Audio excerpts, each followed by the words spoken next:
আমরা সর্বপ্রথম ফোল্ডার তৈরি করব। ফোল্ডার তৈরি করার জন্য আমরা ডান বাটনে যাব, ডান বাটনে যাওয়ার পরে নিউতে আসব, নিউ থেকে ফোল্ডার। আমরা ফোল্ডারটার নাম দিয়ে একটা হিজিবিজি একটা নাম দিলাম, এন্টার। আমরা এরপরে এই নামটা চেঞ্জ করার জন্য আমরা যদি কখনো এই ফোল্ডারটার নাম চেঞ্জ করার জন্য আমরা কোথায় যাব? রিনেমে যাব। রিনেমে যেয়ে আমরা অন্য একটা নাম দিলাম, এন্টার দেব। এখন আমরা এই ফোল্ডারটা অন করি। হ্যাঁ, ফোল্ডারটা অন করার পরে দেখো এই যে আমাদের এই জায়গাটা আমরা অনেক কিছু রাখতে পারবো। যেমন আমরা এখান থেকে এই যে কোনো একটা আমরা এই কপি করি, কপি করার পরে এই জায়গায় গিয়ে ডান বাটন ক্লিক করে পেস্ট করি, তাহলে আমাদের কপি পেস্ট করা শেষ। আবার আমরা এটাকে নেওয়ার পরে আমরা এটা ডান বাটন ক্লিক করে কপি করি, আবার এখানে না এই যে পেস্ট হইল। এইটা আমাদের ফোল্ডার থেকে আমরা ফোল্ডার ভিতরে গিয়া আমরা কি শিখবো? সর্বপ্রথম আমরা কি শিখছি? মাইক্রোসফট ওয়ার্ড শিখছি। তাহলে মাইক্রোসফট ওয়ার্ডের আমরা একটা ডকুমেন্টস নিতে পারি, এই যে মাইক্রোসফট ওয়ার্ড আমরা নিলাম। এখানে আমরা যদি এটা অন করি, আমরা মাইক্রোসফট ওয়ার্ডের কাজ করতে পারবো।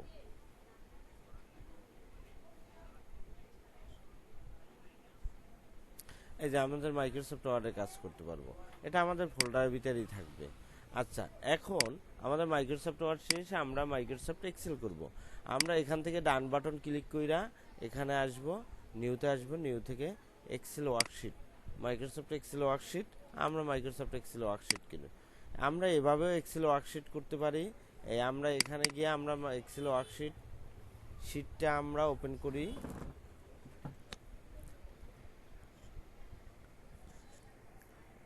এই যে আমরা শিটটা ওপেন করছি। আমরা আরো একভাবে ওপেন করতে পারি, আমরা এটাকে কাইটে দিই, এটাকে আমরা এই ফোল্ডারটাকে ডিলিট দিয়ে দিই, আমরা রিসাইকেল বিনে ফেলাই দিলাম। আমরা আরো একভাবে করতে পারি, এই ডান বাটন ক্লিক করে তারপরে হইল নিউতে আইসা এক্সেল ওয়ার্কশিট। আমাদের এই একটা এক্সেল ওয়ার্কশিট হয়েছে, আমরা এন্টার দিলাম। তাইলে আমরা যদি এটাকে ওপেন করি তাইলে একই রকম। এই যে আমরা আরো একভাবে পারি। কিভাবে পারি? আমরা যেভাবে স্টার্ট বাটন থেকে আনি সেইভাবে পারি। যেমন স্টার্ট বাটনে আসার পরে আমরা কি করব? মাইক্রোসফট অফিসে যাব, মাইক্রোসফট অফিস থেকে আমরা মাইক্রোসফট এক্সেলে যাব। এই যে মাইক্রোসফট এক্সেল। আচ্ছা, এই আমাদের মাইক্রোসফট এক্সেল ওয়ার্কশিট। এখন এই যে লাম্বাটাকে বলা হয় কলম। কোনটা? এই যে এটাকে কলম বলে, ঠিক আছে? এটাকে কি বলে? কলম বলে। আর এটাকে বলা হয় রো। এই যে আর রোটাকে বলা হয় কি? রো। তাইলে কলম আর রো মিললে আমাদের এই চারিকোণাটা, এটাকে বলা হয় কি? সেল বলা হয়। কলম, রো আর সেল। মানে এই কলম দিছি, দেওয়ার পরে রো দিছি, রো দেওয়ার পরে চারিকোণাটা এই যে ঘরগুলো হয়েছে এগুলোকে বলা হয় সেল। এখন আমাদের এই এক্সেল ওয়ার্কশিট, এটা শিট নাম্বার 1, আমাদের শিট নাম্বার 2, শিট নাম্বার 3। আমাদের যদি এক্সেলে আরো শিট লাগে আমরা এখানে ক্লিক করব, শিট 4। তারপরে হইলে এখানে ক্লিক করব, শিট 5, এখানে ক্লিক করব। তাইলে আমাদের অনেকগুলো শিট দিবে এক্সেল। এখন আমরা শিট 1-এ আসি। শিট 1-এ আমরা কাজ করব। এরপর শিট 1-এর কাজ যদি শেষ হয়ে যায় শিট 2-তে করব, শিট 3-তে করব। এভাবে শিট লাগলে তোমরা বহুত শিট নিতে পারবা, ঠিক আছে? এখন শিট 1-এ আমরা এই শিট 1 লেখাটা আমরা চেঞ্জ করে দিতে পারি। ডান বাটনে ক্লিক কইরা আমরা রিনেমে আইসা দেব কি? এখানে আমরা কি করব? এখানে করব স্যালারি শিট, স্যালারি। আমরা এন্টার দিয়ে দিই। এরপর শিট 2-তে আমরা ডান বাটন ক্লিক করে রিনেমে আসব, এটাকে দেব ইনভয়েস।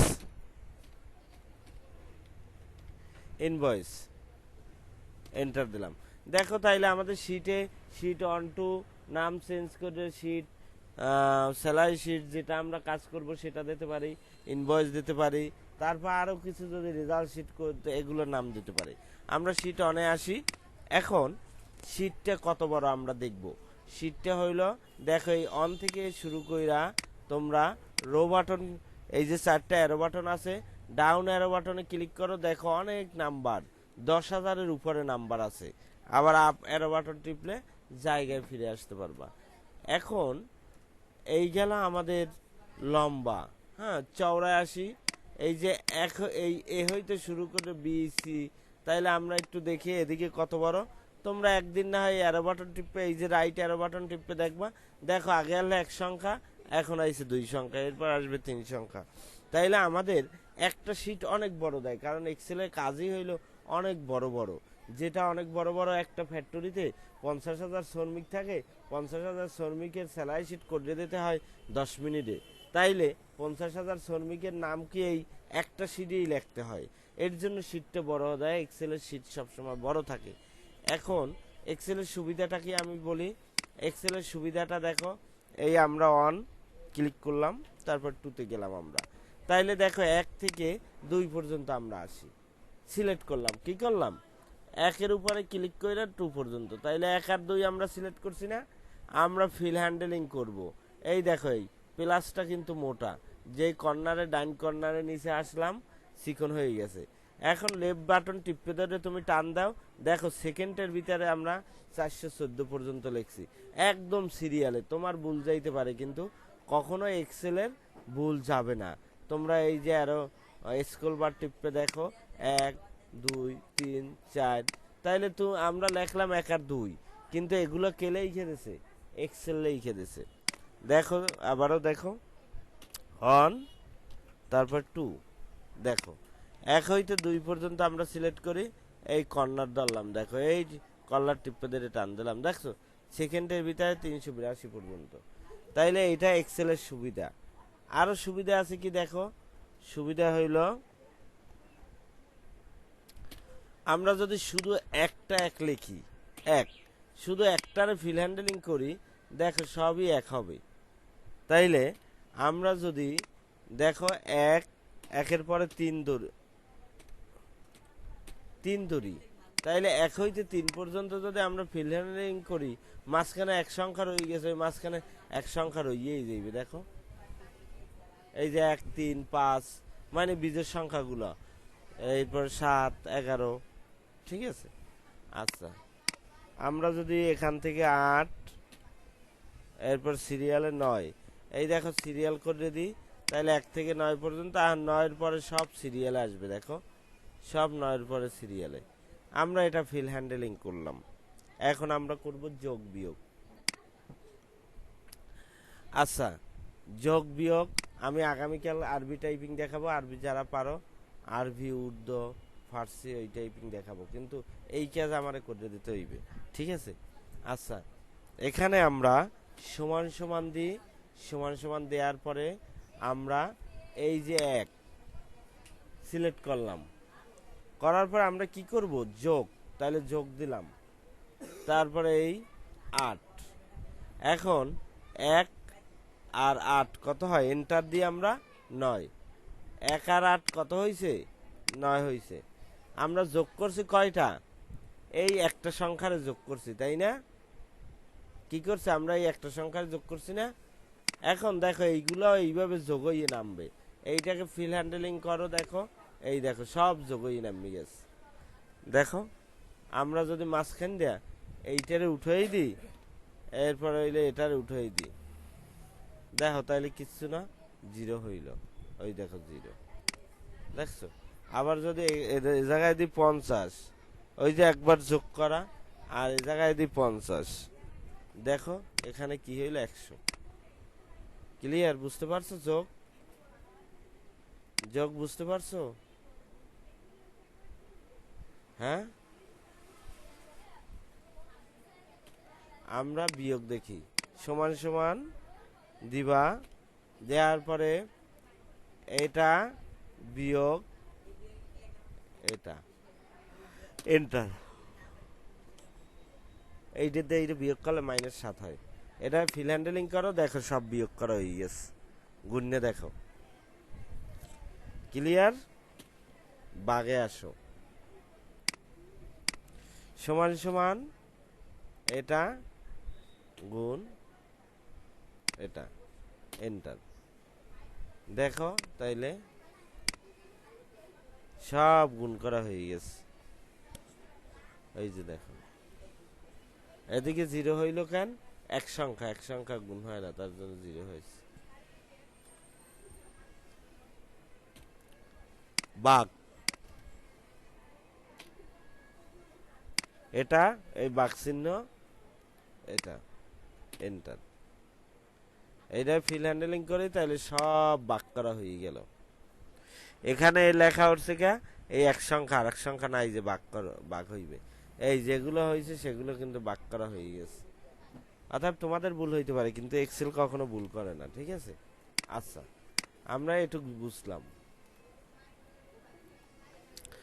আমরা দেখো 7 দিনের নাম যদি লেখি সেটি স্যাটারডে, এই একটা লেখলেই হয়। দেখো এইটা ফিল হ্যান্ডেলিং করো, সব 7 দিনের নাম হয়ে গেছে। দেখো দেখো Saturday, Sunday, Monday, Tuesday, Wednesday, Thursday, Friday, আবার Saturday, Sunday, Monday, Tuesday, Wednesday, Thursday, Friday. Clear? আচ্ছা, দেখো এক্সেলে কিভাবে লিখে দেয়। আজকের তারিখ দেখে আমরা লিখবো সমান সমান টুডে, ব্র্যাকেট দেবা, আবার কিছু না লিখে ব্র্যাকেট ক্লোজ করবা, এন্টার। দেখো এই আজকের তারিখ হয়েছে। এক্সেলে কিন্তু এখানে মাস হয় প্রথম, এরপর তারিখ, এরপর বছর। আচ্ছা, এরপরে দেখো আমরা এই পেজটা যখন প্রিন্ট দেব, এই যে এই কলম রো এগুলো কখনো আসবে না, একদম ফ্রেশ পেজ আসবে। কিন্তু এটা তো তোমার কাজ করার জন্য দেছে। আমরা দেখো এতটুক জায়গা আমরা নিলাম, নেওয়ার পরে এইটাকে আমরা বর্ডার দেব। তাইলে এখানে আসবা, এই যে বর্ডারে আসবা, বর্ডার এসে অল বর্ডার দেব। দেখো তাহলে আমাদের এখন প্রিন্ট দিলে কিন্তু এই যে আমরা বর্ডার নিছি এটা আসবে, কিন্তু এই বর্ডারগুলো কিন্তু আসবে না, ওগুলো হিডেন হওয়া। এখন এইটা আমরা সিলেক্ট করি। দেখো সিলেক্ট করার পরে এখানে আসি, মার্জিন সেন্টার করি। দেখো এখান থেকে কলম রো সব কাটা গেছে। আবার আমরা এইটুকুরে সিলেক্ট করে, এই দেখো এটা আমরা মার্জিন সেন্টার না কইরা এইটারে কইরা দিই। দেখো এটা কলমগুলো সব কাটা, মানে মার্জিন সেন্টার কলম রো দুইটাই কাটা হবে, আর এটাই শুধু কলম কাটা যাবে।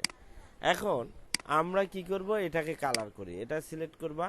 দেখো এটাই আমরা যদি একটা সুন্দর কালার করতে পারি, এই কালার করলাম। আচ্ছা, তোমার যদি এই কালার করতে যাইয়া আমার এই কালারগুলো পছন্দ না হয়, তাইলে আমরা কি করব, মোর অপশনে আসব।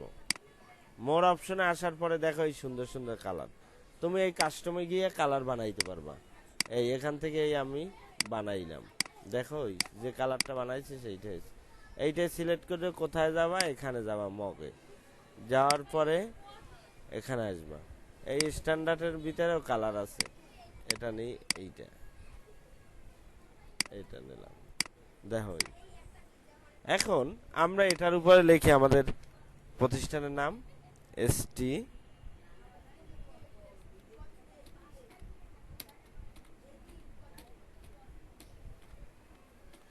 এই যে স্টুডেন্ট কম্পিউটার লিখলাম। এটাকে আমরা কি করব, বড় করব। বড় করতে গেলে এইটা ক্লিক করবা। দেখো এটা সম্পূর্ণ সিলেক্ট হয়ে গেছে। এই মাইক্রোসফট ওয়ার্ডের মতো বড় এতে ক্লিক করবা, তাইলে বড় হবে। আর ছোট এতে ক্লিক করলে ছোট হবে। দেখো এই বড় এতে ক্লিক করার পরে আমরা এটাকে এখানে আইসা আমাদের এই ভাষাটা আছে এই লেখা, আমরা ভাষাটা চেঞ্জ কইরা আমরা এই ভাষাটা দিই। দেখো আমরা এই লেখাটা কালো আছে, এটাকে আমরা অন্য কালার দেব। তাইলে এখানে আসবা, এর এখানে আসার পরে আমরা কি দেব, এটা দিই। এই দেখো ক্লিয়ার। এখন আমরা দেখো এতটুক নিয়া এখানে টানি, আমরা দেখো এতটুক নিয়ে এতটুক আমরা এড়িয়ে দিই।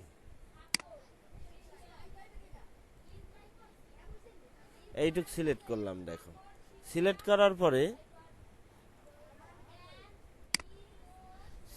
পরে এখানে সুন্দর সুন্দর বর্ডার আছে, আমরা এই বর্ডারটা দিলাম।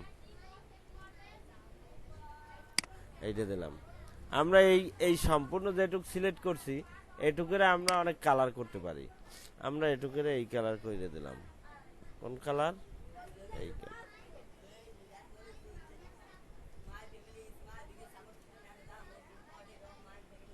দেখো আমরা এই কালারটা দিয়ে দিই, বা এখানে আইসা মোর কালার অপশনে আইসা এই কালারটা দিয়ে দিলাম। দেখো শীটটা নিয়ে এখন আমি এইখানে আইসা আবার একটা কালার করতে পারি।